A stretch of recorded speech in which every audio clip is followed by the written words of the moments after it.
So, welcome to today's deep dive. We are really glad you are joining us. Usually when we talk about strength or winning a conflict, there is this expectation of simple, measurable physics. Right, like a very straightforward equation of force. Exactly. I mean, think of a classic tug of war. You have two sides pulling on a thick rope, and the side with the bigger muscles, the heavier weight, and the better grip just pulls harder. It is entirely binary. Yeah, more force equals victory, and, well, less force equals defeat. It is clean, it's measurable, and honestly, it is comforting because it just makes sense to our logical brains. It is a calculation of raw mass and exertion. Right. Very straightforward, but also incredibly deceptive when you step outside of a controlled vacuum. Which brings us exactly to the mission of today's deep dive. Because when you step into the actual realm of high-level strategy, whether that is on a historical battlefield or, in a modern corporate boardroom, or even navigating a difficult relationship, that straightforward physics engine completely breaks down. Oh, it falls apart entirely.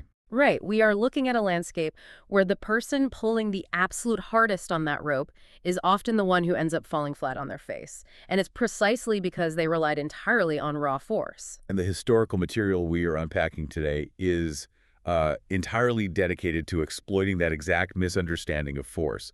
We are doing a meticulous breakdown of Chapter 6 of Sun Tzu's The Art of War. Yes, the chapter titled Weak Points and Strong. Exactly.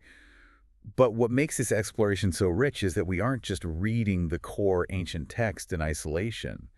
That would be missing the real depth of it. No, we have this incredible tapestry of historical commentaries layered right on top of it.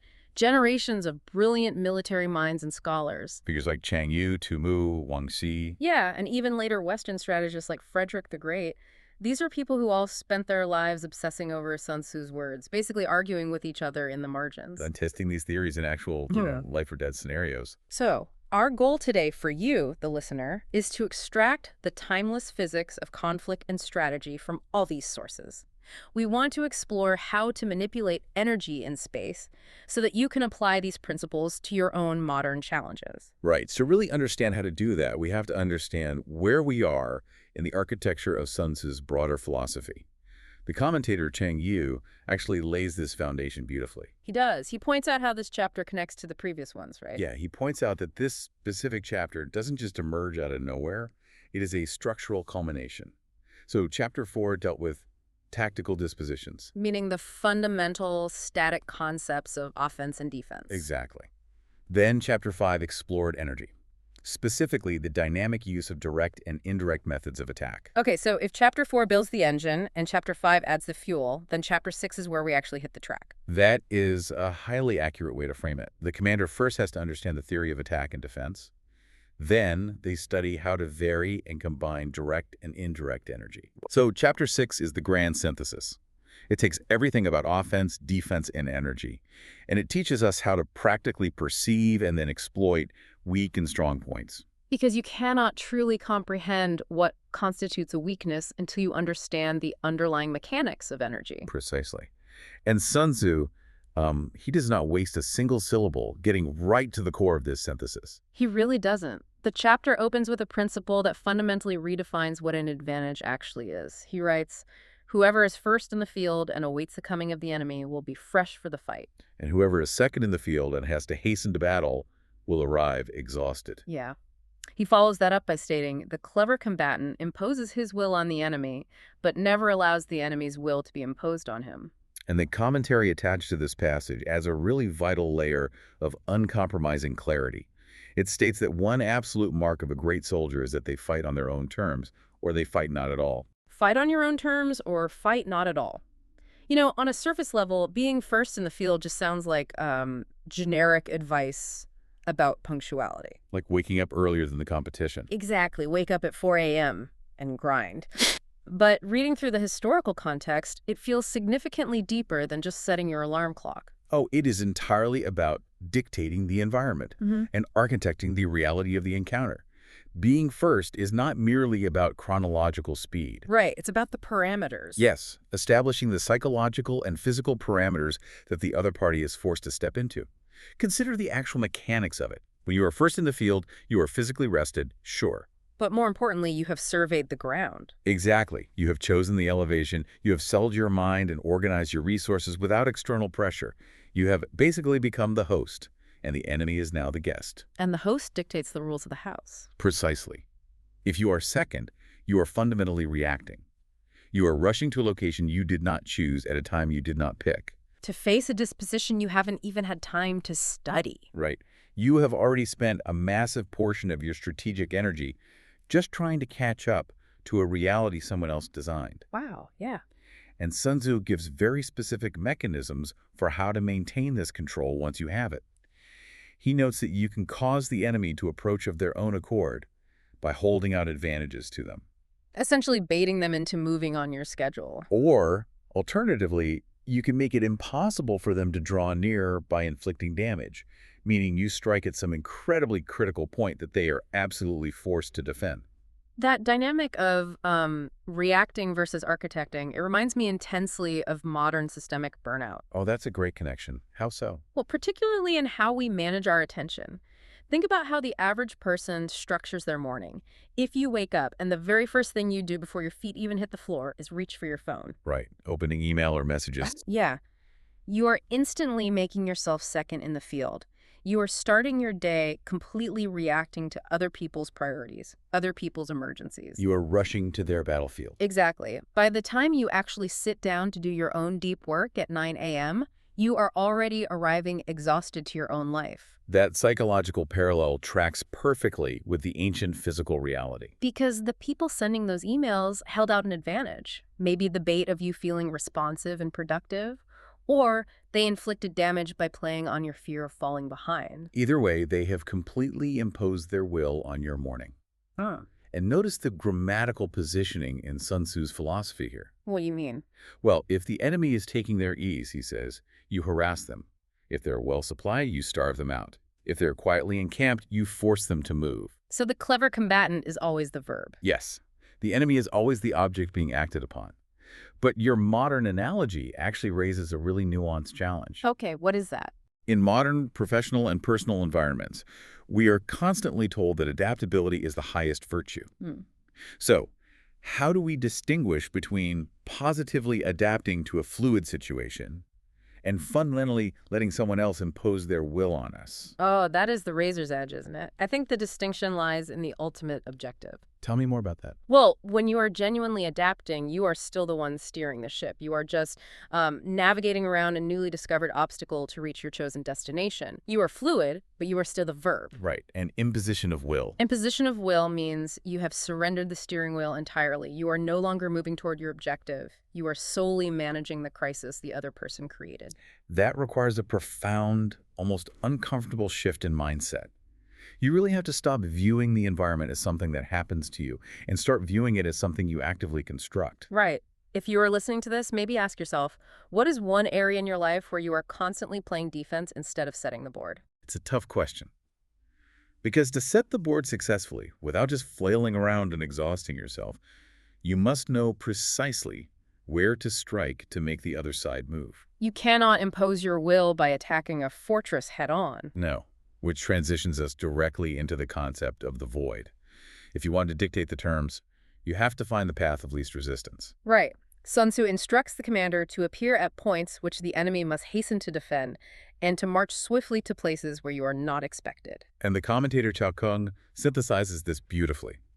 He advises the commander to emerge from the void like a bolt from the blue. Like a bolt from the blue. Yeah, strike at vulnerable points, shun places that are defended, attack in unexpected quarters. Emerge from the void like a bolt from the blue implies that you weren't even registering on their radar until the exact moment of catastrophic impact. Exactly. But I want to linger on this idea of undefended places, because instinctively our minds visualize physical gaps. Right, like a wall with a crumpled section. Yeah, or a supply line without guards.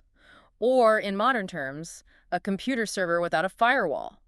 But the commentator Wang Xi completely dismantles that purely physical definition, doesn't he? He does, and he replaces it with something much more insidious.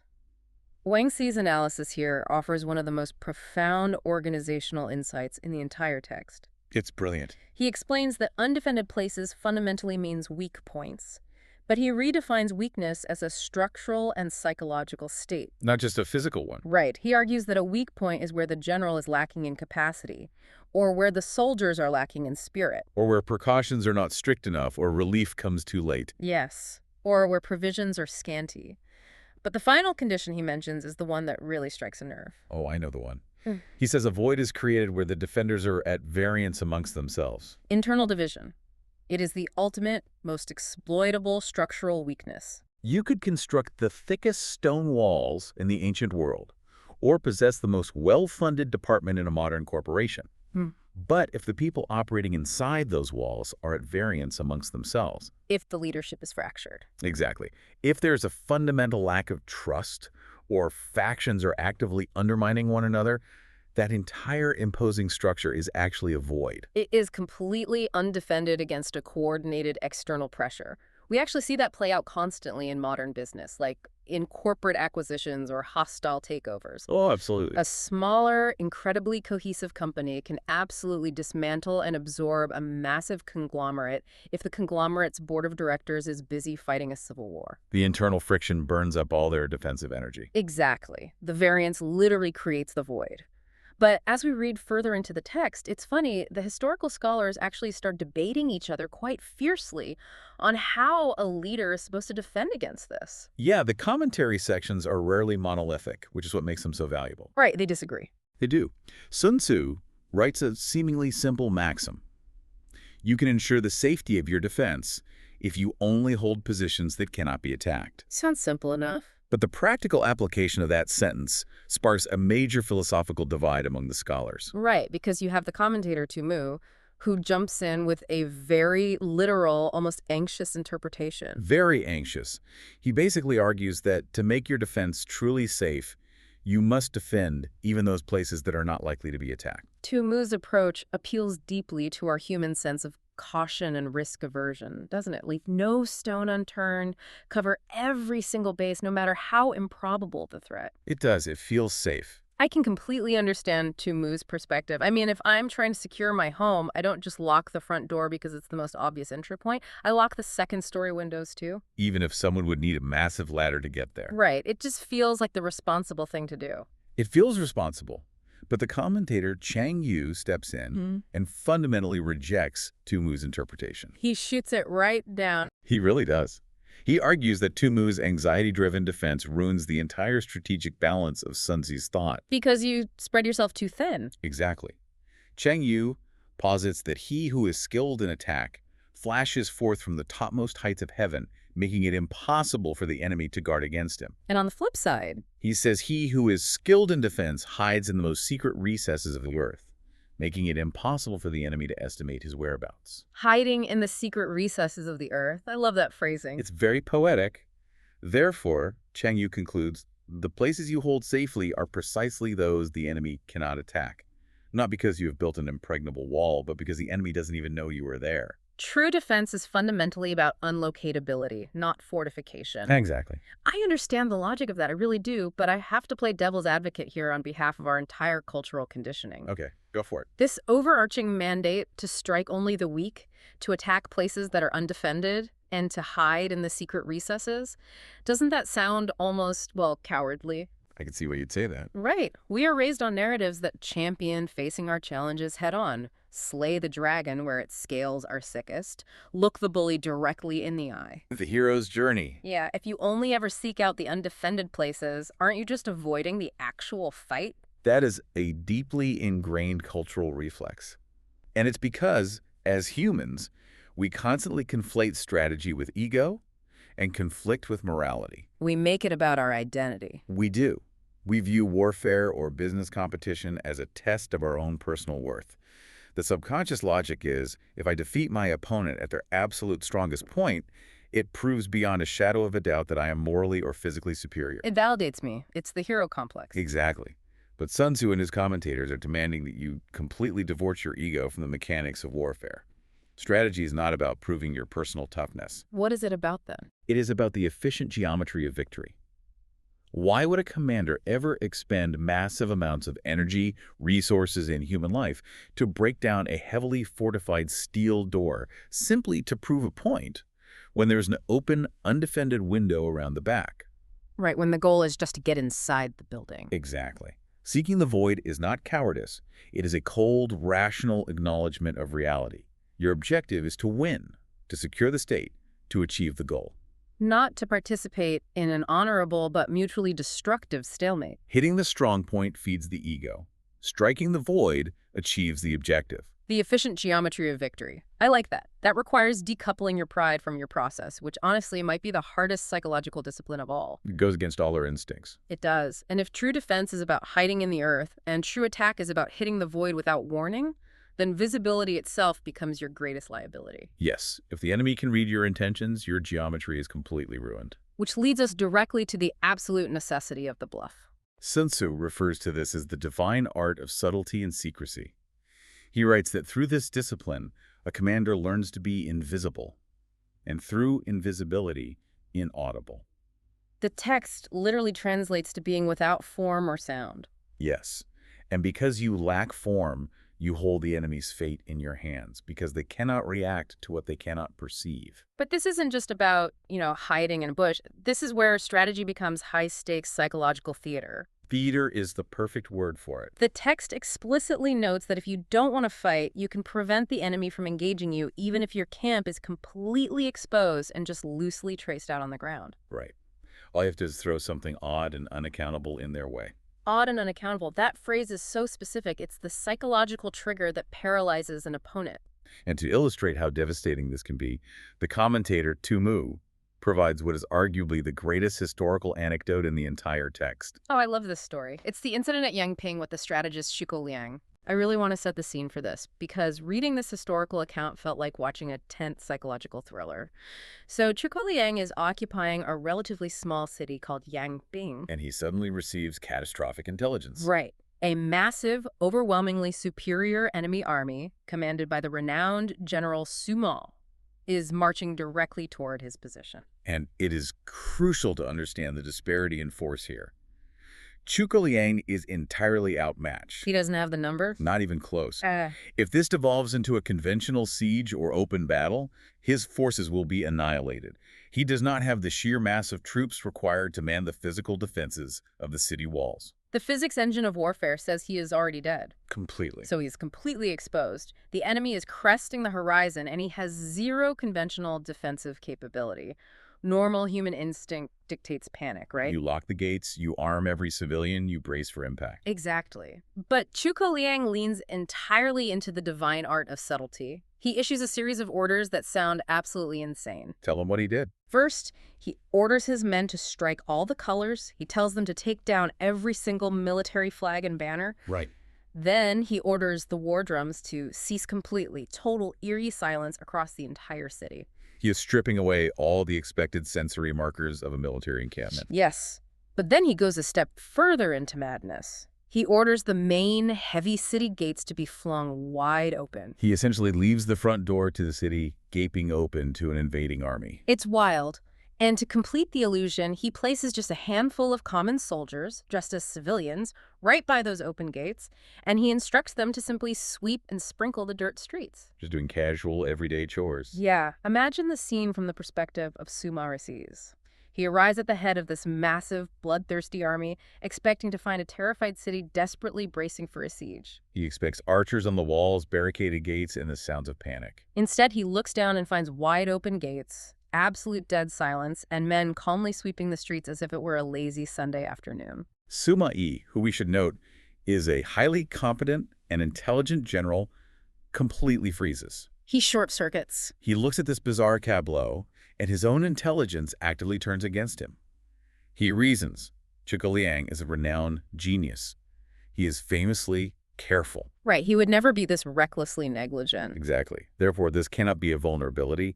This has to be a massive, elaborately concealed ambush. Sumande is so deeply unnerved by this odd and unaccountable behavior that he actually halts his invasion, draws off his entire massive army, and retreats in the opposite direction. Zhuge Liang defended an entire city with a broom. It is the ultimate Jedi mind trick, but I want to really dissect the cognitive mechanics of this grand bluff. Why does doing the exact opposite of what is logically expected cause such a massive system failure in the brain of an intelligent opponent? Well, it really comes down to pattern recognition and cognitive overload. High-level decision makers, and Supadiya certainly qualifies, they spend their entire lives studying how systems and people react under extreme pressure. They build mental models. Exactly. Mental models based on predictable human behavior.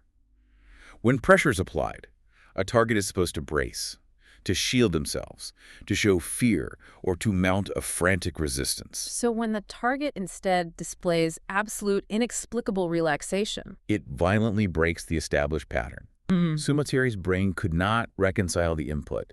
It instantly concluded that if the target is this relaxed in the face of death, the target must possess hidden information or hidden power that the attacker does not see. Wow. Zhuge Liang didn't defeat Sumateri's physical army. He defeated Sumateri's imagination. He weaponized the man's own capacity to overthink against him. He weaponized the opponent's intellect. That has such profound implications for modern negotiations or conflict resolution. How so? Well, imagine walking into a massive, high-stakes boardroom dispute.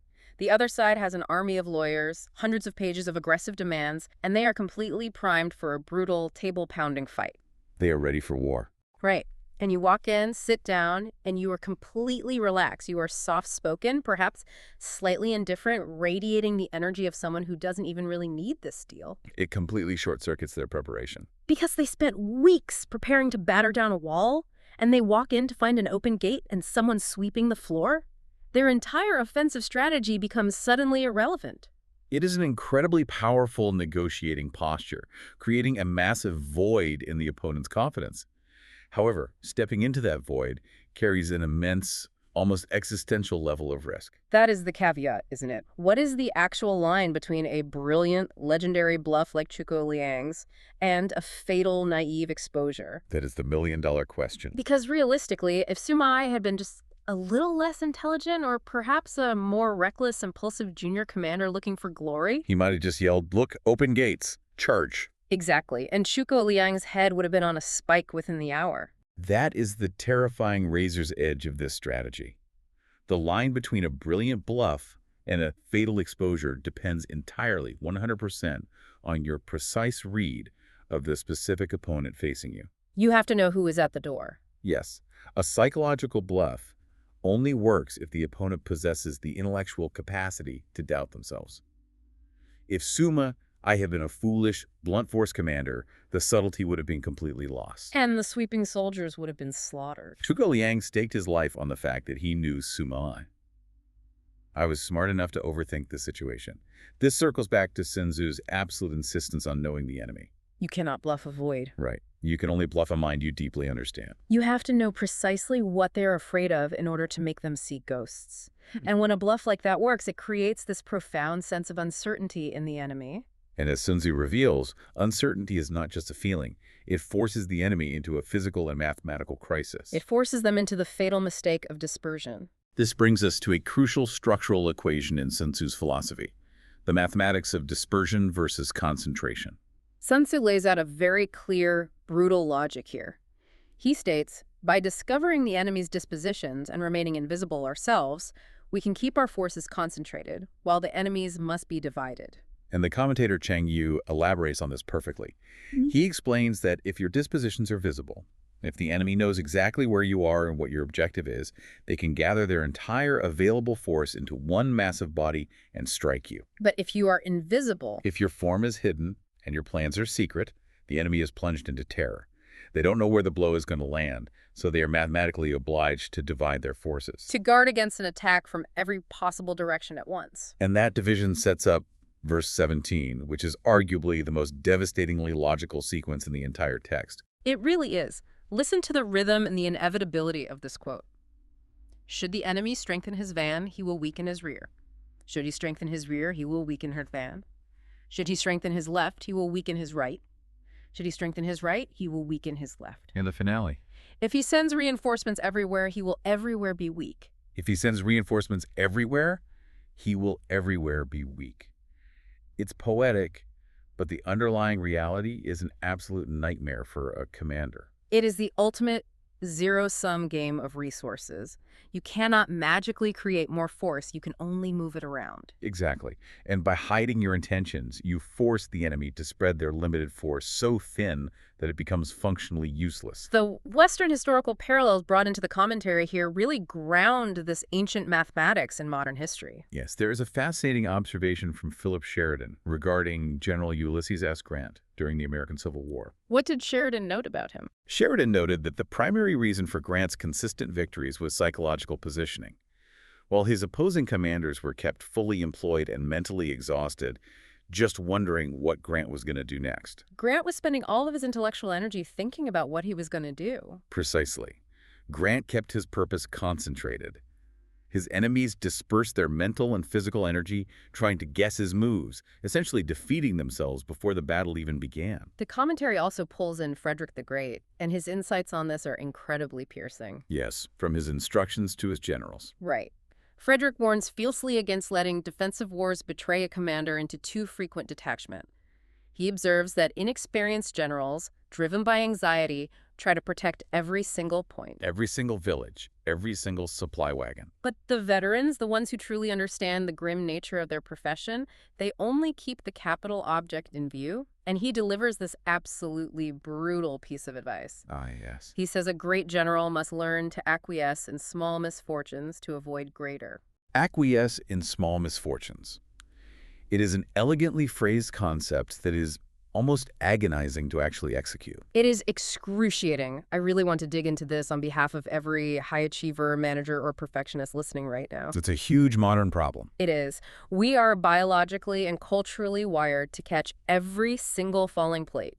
If an email goes unanswered, if a minor internal project slips its deadline by a day, if a low-stakes client gets slightly annoyed. Our immediate visceral instinct is to rush reinforcements to that area to fix the problem. Exactly. We want to protect the van, the rear, the left, and the right simultaneously. So how does a modern professional overcome that overwhelming psychological urge to protect everything? It requires a ruthless, almost painful clarity about what your capital object actually is. Why do we try to frantically catch every falling plate? Usually it is because we have lost sight of which plate actually holds the meal. Oh, that's a great way to put it. We treat every incoming demand as an equal existential threat. Frederick the Great is pointing out a harsh truth. If you try to simultaneously catch the salad plate, the bread plate, and the water glass as they slide off the table, you are going to drop the main course. Yeah. You have to intellectually and emotionally accept that letting the water glass shatter on the floor is not a failure of your competence. It is the strategic cost of securing the main course. It's the active cost of concentration. The small misfortune is the price you pay for the capital object. Precisely. As Colonel Henderson is quoted later in the commentary, the absolute highest form of generalship is to compel the enemy to disperse his army and then concentrate your own superior force against each of those fractured pieces in turn. So if you are operating as a perfectionist, you are basically doing the enemy's job for them. You are. You are voluntarily dispersing your own energy across a dozen minor irrelevant tasks. Which guarantees that you will bring an inferior, exhausted, fractured version of yourself to your single most critical objective. That is a profound check on the ego. It completely reframes perfectionism from a virtue into a strategic vulnerability. So if you are listening to this and feeling that familiar exhaustion, you need to evaluate your own defensive war. Are you spreading your mental and emotional energy so thin, trying to prevent every possible small mistake at work or at home, that you are fundamentally weak everywhere? You have to ask yourself, what is the water glass you need to let shatter today? Are you willing to purposefully acquiesce in a small misfortune right now so that you have the concentrated, overwhelming strength to win the actual battle tomorrow? It is a terrifying question to answer, honestly, because it requires you to actively permit a failure. But, knowing what to concentrate your force upon is only one piece of the strategic puzzle. What's the next piece? Knowing when and where to apply that concentrated force introduces the critical dimensions of time and space. And Sun Tzu argues these dimensions can completely neutralize an opponent, even if they have a massive numerical advantage. Let's explore those dimensions. Sun Tzu emphasizes what he calls the nice calculation of distances. He argues that if you know the precise place and the exact time of the coming battle, you can concentrate your forces from the greatest distances in order to fight effectively. And the historical example the text references here perfectly illustrates this orchestration of time and space. It points to the appearance of the Prussian commander Blücher at the Battle of Waterloo. Right. Blucher's army was battered and separated from Wellington's forces by significant distance, right? Yes, and terrible muddy conditions. But because there was a calculated understanding of exactly where and when the critical point of the battle would occur, Blucher was able to push his forces through the mud. And he arrives at the exact mathematical moment to crush Napoleon's flank. The precise timing and location allowed for a devastating concentration of force that broke the French lines. But Sun Tzu immediately warns of the inverse scenario. What happens if you don't know the time and place? If neither the time nor the place is known to your forces, your left wing cannot help your right, and your front cannot support your rear. You could possess the largest, most well-equipped army in human history, but if the individual units do not know exactly when and where they are supposed to intersect, they are rendered practically useless. And this mechanical truth brings up a really fascinating, apparent contradiction in the text. One that is so glaring, the commentator Cheng Yu actually has to step in and offer a deep clarification. Yes, the soldiers of Yu. Right. Sun Tzu is looking out at the soldiers of the rival state of Yu, and he openly admits to his audience, according to my estimate, the soldiers of Yu exceed our own in number. It's a direct acknowledgement of physical inferiority. But then, in the very next breath, he says that shall advantage them nothing in the matter of victory. I say then that victory can be achieved. It sounds like a paradox. Wait, how does that math work? We just spent 10 minutes talking about the physics of force and concentration. If they have significantly more soldiers, how is victory fundamentally certain? Cheng Yu's explanation here is vital for understanding the limits of physical reality and strategy. He points the reader back to an earlier chapter where Sun Tzu explicitly stated that if an enemy is fully prepared, you cannot make certain of beating them. So what changed? The key difference in this specific scenario with the Yu soldiers is the act as manipulation of information. Sun Tzu isn't abandoning logic to say that numbers don't matter in a fair head-to-head fight. He's saying that because he is in control, this is absolutely not going to be a fair head-to-head fight. Exactly. He states that victory is certain not through magic, but because the soldiers of Yu, despite their numbers, will be kept in absolute, blinding ignorance of the time and place of the impending struggle. So even if the state of Yu fields 100,000 heavily armed men, if Sun Tzu ensures that 90,000 of them are standing in the wrong valley, looking in the wrong direction on the wrong day, their massive numerical superiority is completely irrelevant at the actual point of contact. you reduce a giant to the size of a child by ensuring that only a tiny fraction of their massive strength is present at the actual point of impact. Precisely. But to achieve this, to keep the enemy in profound ignorance while simultaneously learning exactly where their hidden vulnerabilities lie, you cannot just sit passively. You have to actively probe them. You have to intentionally agitate the system to see how it reacts. The text says, rouse him and learn the principle of his activity or inactivity. You have to force the opponent to reveal their internal wiring. And the commentary provides us with another incredible historical anecdote about our favorite strategist, Zhuge Liang, doing exactly this. Oh, this is the perfect narrative sequel to the open gate bluff we discussed earlier. It really is. So Zhuge Liang is once again facing off against his old rival, Sima.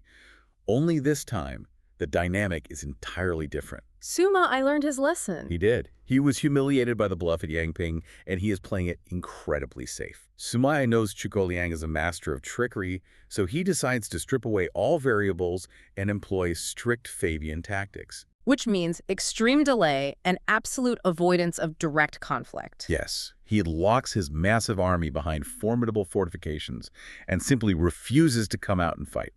He is content to just sit there day after day, waiting for Zhuge Liang's fragile supply lines to collapse. Suma is essentially broadcasting, I'm not falling for any of your invisible traps or sweeping the floor psychological games this time. I am a rock. I am just going to stay right here until you starve to death. Exactly. Suma has correctly identified that his inactivity is his absolute best defense. So Zhuge Liang is faced with a problem. How do you rouse a man who is violently committed to doing nothing? How do you force an error from a static system? Zhuge Liang realizes he cannot attack the walls, so he attacks the man's ego. He sends an official emissary to Sumai's heavily guarded camp, presenting him with a formal gift. And the gift is a woman's headdress. Yes. A woman's headdress. In the context of ancient military culture, that is an act of supreme calculated disrespect for a commanding general. It was a highly targeted, deeply personal insult. Zhuge Liang is essentially mocking Suma. in front of his entire army, implying if you're going to hide behind your walls, terrified to come out and fight like a man, you might as well wear this woman's clothing. Wow. The entire objective was to goad him. Zhuge Liang needed to make Sima Ai so blindingly furious that he would abandon his safe, mathematically sound delaying tactics, open his gates, and charge out into the open in a blind rage to defend his honor. It is the ancient high-stakes equivalent of internet trolling. It absolutely is. You say the most incendiary thing possible to get your opponent to abandon logic and make a stupid emotional move. And it is a brilliant strategy because, as we were discussing earlier regarding internal variance, anger is a massive, uncontrollable form of information leakage. Information leakage. That's a fascinating modern term for it. Walk me through how you see the mechanics of that leakage. Well, think about a modern political debate or even a tense argument with a spouse or a business partner. If someone remains perfectly calm and collected, their internal dispositions are entirely hidden from you. Right. They are a closed book. You don't actually know what arguments are landing, what they truly fear, or what deeply hurts them. They are a smooth surface.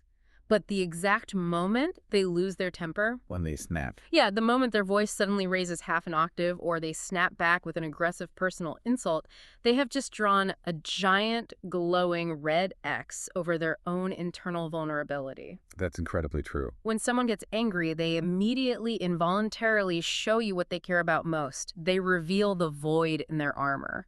That is an incredibly astute translation of the ancient principle. Xingyu points out exactly this mechanism when he writes that by carefully noting the joy or anger shown by the enemy when they are disturbed, we can instantly conclude what their true underlying policy is. Emotion violently overrides strategy. If you possess the capacity to control the opponent's emotional state, to goad them into anger or lull them into arrogance, you effectively control their physical location and their strategic choices. But to pull all of this off simultaneously, to actively manipulate the enemy's emotions, to shift your own forces completely invisibly, to understand exactly when to concentrate while forcing them to disperse. It's a lot to manage. It requires a level of organizational adaptability that seems almost completely superhuman. Which brings us to the profound philosophical climax of this chapter, the ultimate state of strategy. Formlessness and the water metaphor. This is the moment in the text where Sun Tzu fully transcends military logistics and enters the realm of profound universal philosophy. Is beautiful. He states that the absolute highest pitch of tactical disposition is to conceal them entirely. And he uses a phrase that has echoed through centuries of strategic thought. All men can see the tactics whereby I conquer, but what none can see is the strategy out of which victory is evolved. Meaning the audience, or the enemy, only sees the final, devastating punchland. They think the punch is the secret. But it's not? No. What they don't see, and cannot comprehend, is the years of invisible footwork, the subtle psychological positioning, and the manipulation of time and space that guaranteed the punch would land with absolute zero resistance. Exactly. And to explain how a commander actually achieves this invisible state of mastery, Sun Tzu introduces the metaphor of water. How does he frame it? He writes, military tactics are like unto water. For water in its natural course runs away from high places and hastens downwards. So in war, the way is to avoid what is strong and to strike at what is weak. Water naturally finds the void. It always takes the line of least resistance. Yes, but the metaphor goes far beyond simple gravity. He continues, water shapes its course according to the nature of the ground over which it flows.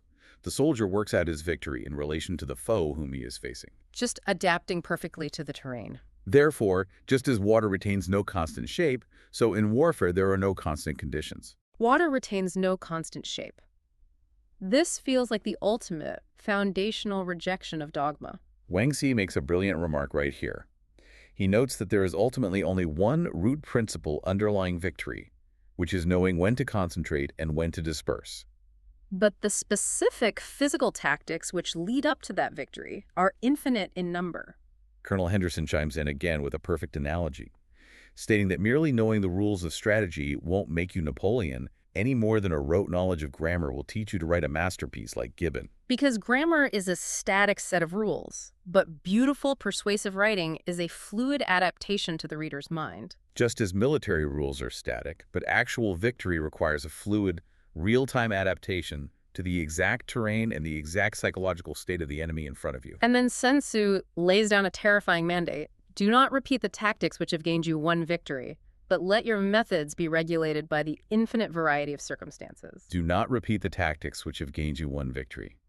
That is agonizingly difficult advice to follow. Human nature and corporate nature is entirely wired to do the exact opposite. We want a formula. We do. If we stumble upon a winning formula, we institutionalize it, we build monuments to it, and we hold on to it with a death grip until it completely, catastrophically fails us. Like Blockbuster sticking to late fees while Netflix acted like water, changing shape to stream content. Exactly. It also makes me think of modern cybersecurity and the endless war between static defenses and polymorphic threats. Oh, that is a highly relevant modern framework.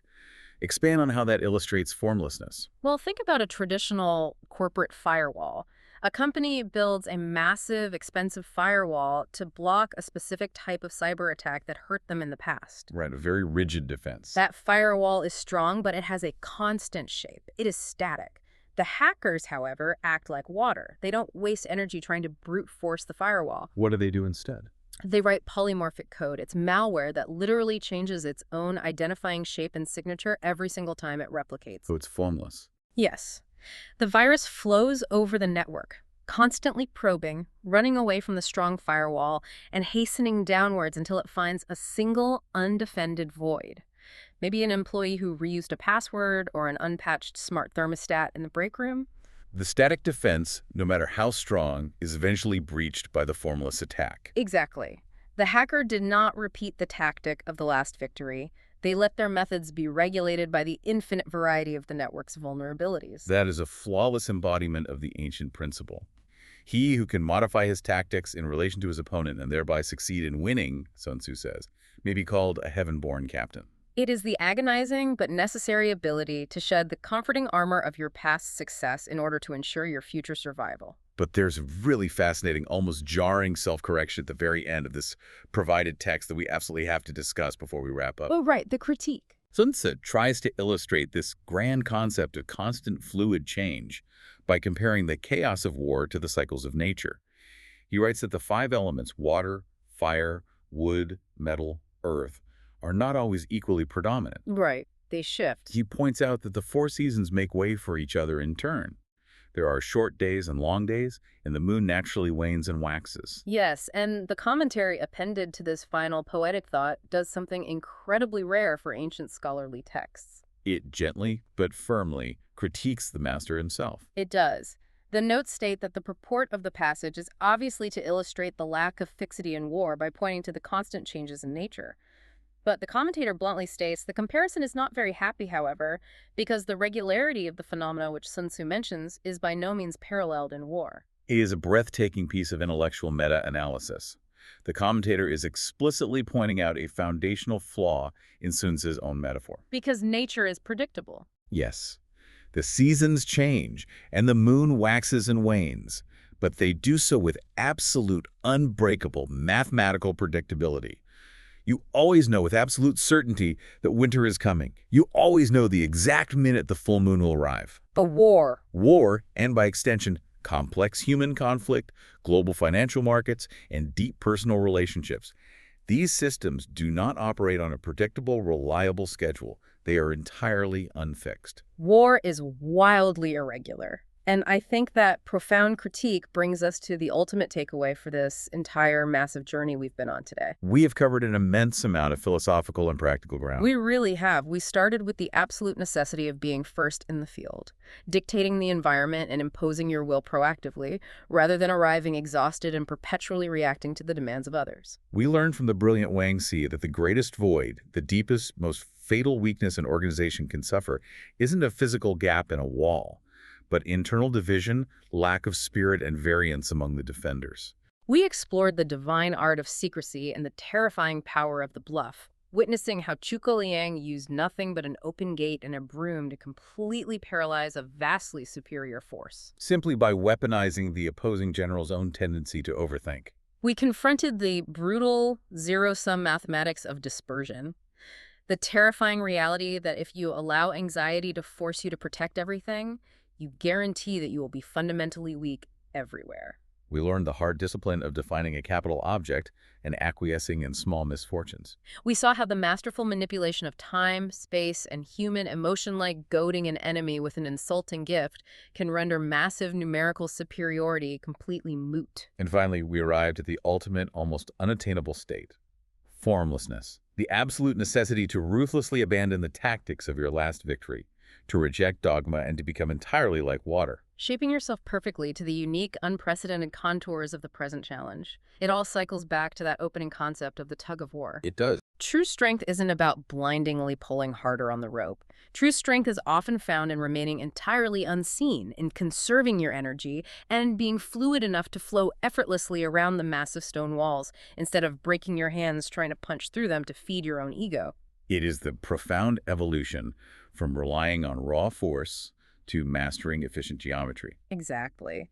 And I want to leave you with a final thought, directly inspired by that incredibly sharp critique at the very end of the text. The commentator rightly pointed out that we cannot accurately compare human conflict to the seasons or the cycles of the moon, because the moon operates on a flawlessly predictable cycle, and human life absolutely does not. It is pure chaos. Right. So if the natural world operates on reliable mathematical cycles, but human conflict and modern life are inherently chaotic and wildly irregular, then perhaps our deepest, most exhausting daily anxiety comes from our constant, desperate attempts to find a predictable routine in a world that refuses to provide one. Oh, that's a powerful thought. We desperately want our careers, our relationships, and our lives to run like the four seasons. We want a formula. We want the comfort of the static firewall. But that rigidity is exactly what makes us vulnerable. Exactly. But what if your greatest strategic advantage in this life isn't your ability to predict the future, or your capacity to build thicker, more stress-resistant walls?